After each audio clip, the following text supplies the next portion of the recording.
If we talk about how And like I said, it's usually a misdemeanor. We're dumbing it down to a violation. So he's literally getting hit by with the 140.05. It's not going to go in his record. Not going to affect him in nothing. It's not going to. He asked a bunch of questions like if it's going to hit his license. Absolutely not. Action. I'm a former federal prosecutor. Yeah. He knows he's a Harvard grad who teaches fourth grade geometry to kids. God bless. Wait, did you just hear that? She actually showed up to a police stop to name drop her resume and demand they rip up the ticket. You have to see how these cops react. It's not a kid who's ever in trouble. It's an innocent mistake. I understand you have to. Wait, did you catch that? She really just tried to flex the Harvard graduate card to get her adult son out of a trespassing ticket. It's wild how some people think a fancy degree gives you a free pass to wander on active train tracks. You can literally hear the sheer entitlement dripping from her voice. She fully expects these officers to just bow down, rip up the citation, and apologize for inconveniencing her. But notice how completely unfazed the cops are. They aren't impressed by the resume or the job titles. It's like they deal with this exact type of overbearing, status-obsessed behavior every single day. And the craziest part is she actually thinks this strategy is going to work. Instead of taking accountability or, I don't know, teaching her son a lesson about safety, she treats the situation like a VIP club where she can just name-drop the bouncer. It's a masterclass in how not to handle law enforcement. Seriously, the sheer audacity to stand there and list off accolades while your kid is being detained for a legitimate safety violation is mind-blowing. you're like, oh, I would like to write this. Well, we have cameras everywhere. If we didn't see you, somebody would have called it over. Correct. And There was too many trains coming in and out of there to not. I hate to not say see it, you. it's like my partner said, our hands are tied. It is what it is. Look at the body language right here as she walks up. She immediately goes on the offensive with, I really don't need you to write this. Not a hello, not a what happened, just a direct demand to shut the whole thing down. It's fascinating to watch someone try to completely bypass standard procedures just by showing up. She genuinely believes her physical presence alone is enough to override the law. And honestly, watch the officer's face. He is maintaining incredible professionalism while being subtly talked down to. Most parents would be horrified that their kid was doing something reckless near a live railway, but her immediate instinct is purely damage control for their image. There's zero concern about why the stop happened in the first place, only that the paperwork is an inconvenience to her. You can almost feel the tension through the screen. She keeps pressing, trying to find that one magic phrase that will make the cops back off, but they are absolutely standing their ground. It's a classic unstoppable force meeting an immovable object, and the object is winning. So this is going to be your copy, okay? So basically, just have to show up on a Friday, July 10th at 9:30 a.m. It's going to be to the New Rochelle Criminal Court. It's going to be at 475 North Ave here in New Rochelle. Right there, that is the exact moment of defeat. The officer just casually hands over the citation, completely ignoring all the credentials she just spent the last 10 minutes throwing at him. It's honestly beautiful to see the justice system working exactly how it's supposed to. No special treatment, no VIP passes, just a standard ticket for a standard violation. You can literally see the frustration radiating off of her because her usual tactics completely failed.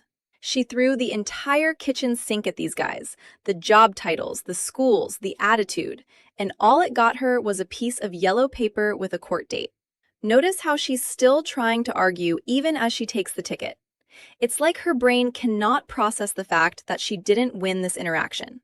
The officers deserve a medal for keeping their cool, because dealing with someone who refuses to take no for an answer is absolutely exhausting. It just goes to show that at the end of the day, the law doesn't care about your Ivy League degree. Over there. I was just walking on a run here. Where are you coming from? All the way over there? Yeah. Okay. So I saw it just looked open for me, so I just walked in. So this is considered trespassing. It's criminal trespass. Reason why it's such a big deal, people get hit by a train all the time. We want to prevent it, obviously. But can you please... you want me to hold it for you? Yeah, the phone's at 2%, FYI. Let's rewind for a second and look at how this whole thing started. The absolute second the officer detains him, the very first defense mechanism this grown man uses is, "My mom is a federal prosecutor." Not "I'm sorry," not "I didn't know," but straight to hiding behind his mother's job title. It speaks volumes about how he's navigated problems his entire life. When you immediately drop a parent's credentials before even addressing your own actions, it shows a complete lack of personal accountability. The officer is just trying to establish what's going on, and he's already attempting to pull rank with someone else's career. It's genuinely embarrassing to watch an adult try to use their mom as a get-out-of-jail-free card. And again, watch the cop's reaction. He doesn't even blink. He just keeps the process moving forward because a parent's job has absolutely zero bearing on a trespassing violation. It's a textbook example of privilege failing in real time, and it sets the tone for the entire ridiculous interaction that follows. How are you? This is Yes, yes. federal prosecutor. Okay, fair That's my enough. son. Yeah. He's a Harvard graduate. Yeah. He has he's not a criminal. He has no criminal record, no criminal history. Yes, yes. And here comes the Harvard defense. Listen closely to how he tries to justify his presence. He actually brings up his lack of a criminal record and his Ivy League education as if those things make him immune to trespassing laws. It's such a bizarre strategy. Being good at math or having a clean record doesn't mean you can't get hit by a literal train. The disconnect from reality is staggering. He genuinely thinks that because he fits a certain demographic profile of success, the rules shouldn't apply to him in this moment. The officers are trying to protect him from a massive safety hazard, and he's treating it like a college admissions interview. You have to wonder if this tactic has actually worked for him in the past, because he leans on it so heavily. But out here in the real world, physics doesn't care where you went to school. A train will take you out regardless of your GPA. The sheer lack of common sense being displayed by someone supposedly so highly educated is just incredible to watch. My phone. Absolutely, go ahead. And if the phone dies, can we call her? Absolutely. So yeah, just tell her. Miss Haas, this Officer Gomez. Hi, Officer Gomez. I'm about 4 minutes away. Okay, that's fine. So I just wanted to give you the heads up. So I am gonna be writing your son what's called an appearance ticket. I'm sure you know what that is. I'll explain everything, where he has to report all that stuff, because it is criminal trespass where he was. It's normally in a...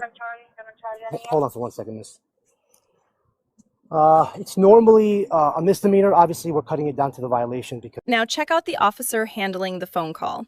This is peak de-escalation right here. He takes the phone, stays entirely calm, and respectfully explains the situation to a mother who is undoubtedly trying to flex on him through the speaker. He doesn't raise his voice, he doesn't get defensive, he just sticks strictly to the facts. He's fine, he's getting an appearance ticket, here is why.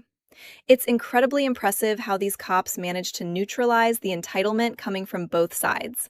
They are getting pressured by the son in person and the mother over the phone, yet they remain perfectly grounded.